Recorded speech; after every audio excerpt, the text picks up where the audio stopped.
अस्सलाम वालेकुम, मैं हूं इश्तियाक गुंदल। आज डीजीआईएसपीआर ने बड़ी अहम प्रेस कॉन्फ्रेंस की है। इसके अंदर बड़े टफ किस्म के सवालात पूछे गए हैं। मेरे भी डीजीआईएसपीआर से आज बड़ा खुलकर पूछा है कि पहले जो है वो मीडिया को हुकूमत और एस्टेब्लिशमेंट सिर्फ कंट्रोल करती थी, लेकिन मिलिट्री एस्टेब्लिशमेंट ने और पीडीएम ने अब मीडिया को सिर्फ कंट्रोल नहीं किया बल्कि मीडिया को यरगमाल बनाया हुआ है। मीडिया ब्लैकआउट है। ऐसा क्यों है? इसके ऊपर डीजीआईएसपीआर ने क्या जवाब दिया है, बड़ी अहमियत कामिल था, वो आपके सामने जरूर रखूंगा कि उन्होंने सवाल के ऊपर जो है वो क्या कहा है। और इसके साथ साथ उनके सामने कुछ और बड़े टफ सवालात जो है वो रखे गए। और आज डीजीआईएसपीआर ने पहली दफा खुलकर बता दिया है कि साने 9 मई के हवाले से उन्होंने अपने एक 3 स्टार जनरल को, 3 स्टार जो लेफ्टिनेंट जनरल थे, उनको भी नौकरी से बर्खास्त कर दिया है, नौकरी से निकाल दिया है। इसके अलावा उन्होंने ये भी बताया है कि कितने मेजर जनरल्स और कितने ब्रिगेडियर्स जो थे वो भी कसूरवार पाए गए हैं और उनके खिलाफ अभी क्या कार्रवाइयां हो रही हैं, ये भी आपके सामने रखूंगा। और उन्होंने ये भी बता दिया है कि 4 स्टार जनरल्स, 3 स्टार जनरल्स की बेगमात और नवासियों के खिलाफ पाक फौज ने कौन कौन से इकदाम किए हैं और अभी उनके साथ क्या हो रहा है। तो इस हवाले से ये एक बड़ी अहमियत की आमिल प्रेस कॉन्फ्रेंस थी।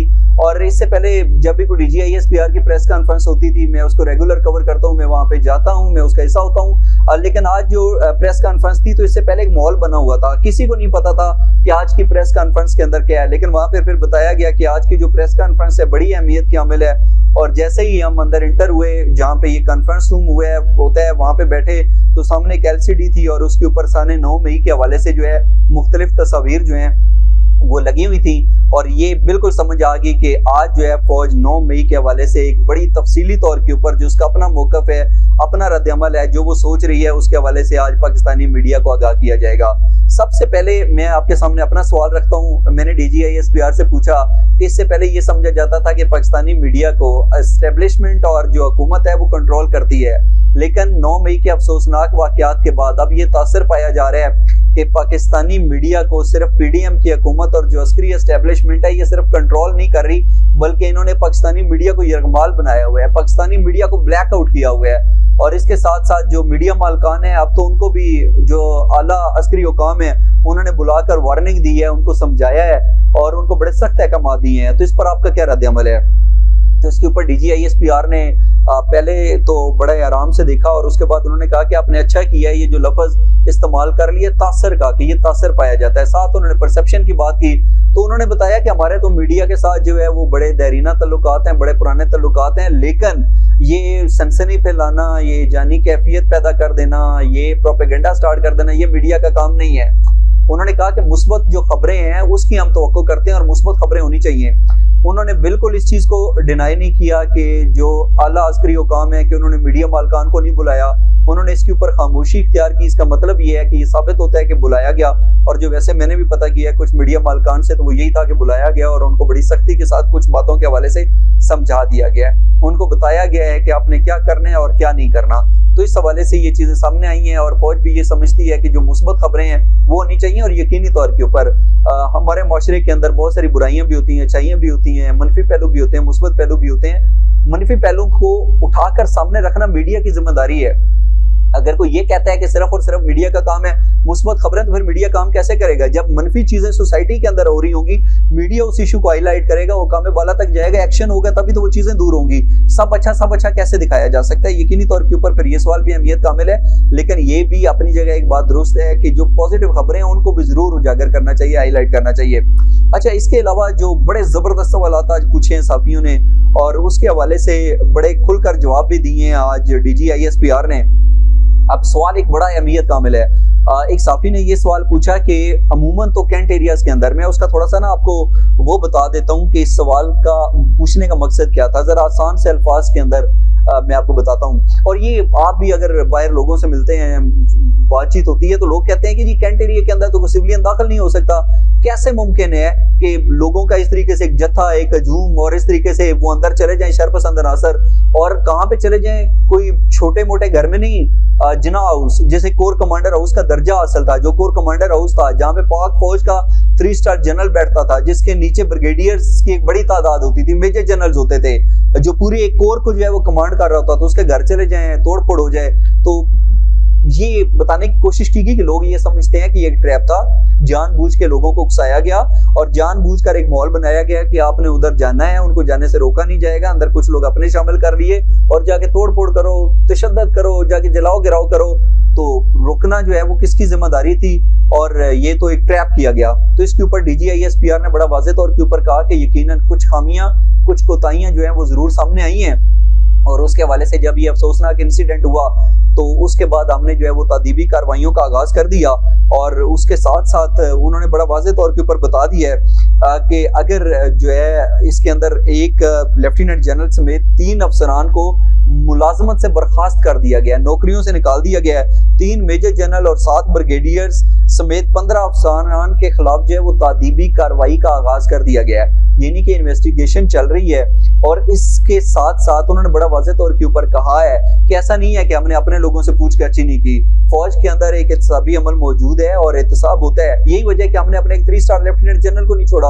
और इसके साथ साथ कुछ साथियों ने ये भी सवाल किया कि ऐसा लगता है कि जैसे 9 मई का सानिया जो है वो फौज ने खुद करवाया है, उसके अंदर फौज बराह रास्त मुलव्वस है, और फौज उस वाक़े की आड़ के अंदर जो है वो किसी एक मखसूस सियासी जमात को जो है वो फायदा पहुंचाना चाहती थी, या किसी एक सियासी जमात को जड़ से खत्म करना चाहती थी। तो DGISPR ने इसके ऊपर बड़ा वाज़ेह तौर के ऊपर कहा है कि फौजी क़यादत जो है वो अपने यादगार शोदा की जो है उनकी बेहुरमती क्यों करेगी। हमारे लोग जान देते हैं इस पाकिस्तान के लिए, तो हम उनकी जो यादगार शोदा है उसको जलाओ गिराओ कैसे कर सकते हैं? ये मैं आपसे पूछता हूँ कि फौज के अंदर तो रोज कुर्बानियां दी जा रही हैं, ये कैसे मुमकिन है? ये नहीं हो सकता। और साथ उन्होंने ये कहा कि ये जो 9 मई का मंसूबा था, इसकी मंसूबाबंदी बड़े अरसे पहले से की जा रही थी। उसके अंदर उन्होंने कहा कि जो है वो 10 से 12 प्लानर्स थे जिन्होंने बाज़ाब्ता तौर के ऊपर इसकी मंसूबाबंदी की थी। लेकिन ये एक पॉइंट बड़ी अहमियत का हामिल है। देखें, अगर एक लेफ्टिनेंट जनरल जो कि 3 स्टार जनरल होता है उसको जो है वो ओहदे से हटा दिया जाता है और 3 अफसरान को सर्विस से बर्खास्त कर दिया जाता है, बहुत सारे मेजर जनरल्स और जो ब्रिगेडियर्स हैं उनके खिलाफ इंक्वायरियां खुल जाती है, तो 2 पहलू बड़ी अहमियत के हामिल हैं। एक तो ये है कि ये जो ब्रिगेडियर्स, मेजर जनरल और लेफ्टिनेंट जनरल थे, क्या ये पाकिस्तान तहरीक इंसाफ के सपोर्टर थे? इस बात की वजह से इनको ये सख्त सजाएं दी जा रही हैं, या फिर वहां पे लोगों को जाने से रोका क्यों नहीं गया? इस हवाले से इनकी खामियां थी, कोताहियां थी, इसलिए सजाएं दी गई हैं। और दूसरा, उन्होंने बड़ा खुल कर कहा है कि फौज के पास तो असला होता है, असले का इस्तेमाल करती है, हमारे पास तो आंसू गैस वगैरह नहीं होती। तो जो मनसूबा साज थे वो इस मनसूबे के तहत आए थे कि हमारे ऊपर जब हम कोर कमांडर हाउस घुसेंगे, हमारे ऊपर गोलियां चलाई जाएंगी, हमारे लोग मरेंगे और हम उसके ऊपर जो है वो सियासत करेंगे। तो उन्होंने कहा कि हमने तो बड़ी दूर अंदेशी का मुजाहरा किया है, और हमने तो जो है इस तरीके से बिल्कुल जो है वो सख्ती नहीं की, बल्कि बड़ी दूर अंदेशी का मुजाहरा करते हुए सब्र व तहम्मुल का जो है वो मुजाहरा किया है। अच्छा, एक और बड़ा अहम पॉइंट उठाया है उन्होंने। DGISPR ने आज बड़ा वाज़ेह तौर के ऊपर बता दिया है कि 9 मई के सानियात के अंदर जो जो मुलव्वस है उसके खिलाफ बिला तफरीक जो है वो कार्रवाई होगी, हम किसी को नहीं छोड़ेंगे। और एक तासर ये पाया जाता था कि शायद जो बासर लोग हैं वो जो है वो छूट जाएंगे, तो उसके हवाले से आज उन्होंने जो अदाद-ओ-शुमार सामने रखे हैं बड़े भयानक किस्म के हैं, और ऐसा शायद पाकिस्तान की तारीख में नहीं हुआ होगा जो अभी 9 मई के अफसोसनाक सानियात के बाद जो है वो हो रहा है। और DGISPR ने कहा है कि बिल्कुल मेरिट के ऊपर कार्रवाई होगी, किसी को नहीं छोड़ा जाएगा। उन्होंने कहा कि 4 स्टार जनरल आपको पता है 2 होते हैं, या तो chairman joint chief of staff होते हैं, या फिर आर्मी चीफ 4 स्टार जनरल होता है। इससे नीचे 3 स्टार जनरल, 2 स्टार जनरल होते हैं। उन्होंने कहा कि 4 स्टार जनरल की नवासी, 4 स्टार जनरल का दामाद, इनको भी नहीं छोड़ा हमने। उन्होंने कहा कि 3 स्टार जनरल की अहलिया और 2 स्टार जनरल, 3 स्टार जनरल की अहलिया यानी एक लेफ्टिनेंट जनरल की अहलिया, और 2 स्टार जनरल यानी कि मेजर जनरल की अहलिया और उनके दामाद को भी हमने नहीं छोड़ा। और इस इत्तिसाबी अमल से नाकाबिले तरदीद शवाहिद की बुनियाद पर जो है वो लोग गुजर रहे हैं, और जिसने ये गलतियां की हैं, जो साने 9 मई के अंदर मुलव्वस था, उसके खिलाफ इसी तरीके से कार्रवाइयां होंगी। और उन्होंने खुलकर कहा है कि 2 अहम तरीन चीजें बनाई हैं कि मनसूबा साज कौन थे, जो है उसके हवाले से पूछा गया। एक साथी ने सवाल पूछा, 2 चीजें बड़ी दिलचस्प हैं, वो शायद कोई इसके ऊपर बात नहीं करेगा। मैं वहां पर मौजूद था तो हमने भी सोचा कि यार ये कैसे क्या बात क्या हो रही है। एक साथी ने जरा लंबा सवाल पूछ लिया, तो उन्होंने कहा कि मुझे एक एक्यूरेट बता देना कि आप क्या पूछना चाहते हैं, जरा मुख्तसर सब करके बताएं। तो उन्होंने कहा कि मुझे सिर्फ ये बता दें कि आप जो ये मनसूबा साज की बात करते हैं, साने 9 मई का मरकजी मनसूबा साज कौन है? इसके ऊपर DGISPR ने खामोशी इख्तियार की, और उसके बाद उन्होंने कहा कि वो मुझे लगता है कि वो जो आपका दूसरा सवाल है ना वो ज्यादा रेलिवेंट है, अब उसका जवाब मैं आपके सामने देता हूँ। तो उन्होंने नहीं बताया कि मनसूबा साज कौन है, यानी इन अदर वर्ड्स आप कह लें कि उन्होंने इमरान खान का नाम नहीं लिया। क्यों नहीं लिया अल्लाह जानता है, लेकिन ये नाम नहीं लिया गया। और दूसरा, अगर आपने DGISPR की प्रेस कॉन्फ्रेंस देखी हो, ये तो मैं वैसे ही आपके साथ जरा एक चीज शेयर कर रहा हूँ कि अमूमन ये होता है कि अगर कोई प्रेस कॉन्फ्रेंस कर रहा होता है और उसके सामने कोई पर्ची देता है, कोई चिट देता है, तो वो उसको पढ़ता है, इस तरीके से पढ़ता है कि बात भी जारी रखता है, एक नजर देख लेता है और साइड पे रख लेता है, और फिर उसके हवाले से जो भी बात करनी होती है वो कर देता है। लेकिन आज DGISPR उन मैसेजेस के ऊपर बिल्कुल रुक गया है। और वो काफी देर जो है वो कैमरा उनके ऊपर रहा, लेकिन वो उन मैसेजेस को बड़े गौर से पढ़ते रहे और उसके बाद उन्होंने एक दफा सवाल जो है वो रिपीट भी करवाया। तो बज़ाहिर ऐसा नजर आता है कि आज की जो प्रेस कॉन्फ्रेंस थी ये मौजूदा जो अस्करी हुकाम है उनके लिए बड़ी अहमियत की अमल थी। बड़ा खुलकर उन्होंने अपना ओपिनियन दे दिया और साथ जिस तरीके से सवालात रखे गए तो वो बज़ाहिर ये कोशिश की गई कि जो लोगों के माइंड्स के अंदर, दिमागों के अंदर सवालात हैं ना, वो सामने रखे जाएं और उसके ऊपर जवाब भी आए।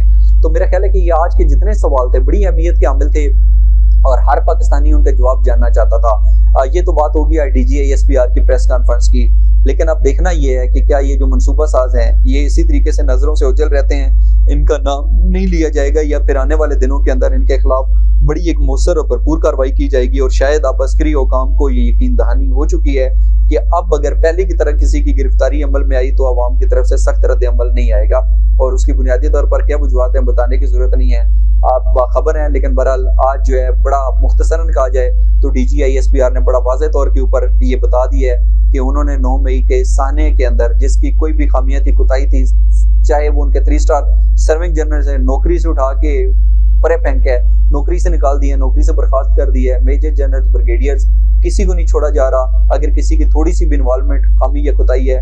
और साथ किसी एक आदमी की नहीं बल्कि सबका जो ब्रिगेडियर्स हैं, मेजर जनरल्स हैं, जो 3 स्टार लेफ्टिनेंट जनरल्स हैं, ये सबका जो फौजी चीफ हैं उनकी फैमिलीज भी अगर साने 9 मई के हवाले से मुलव्वस हैं तो उनको नहीं छोड़ा जाएगा।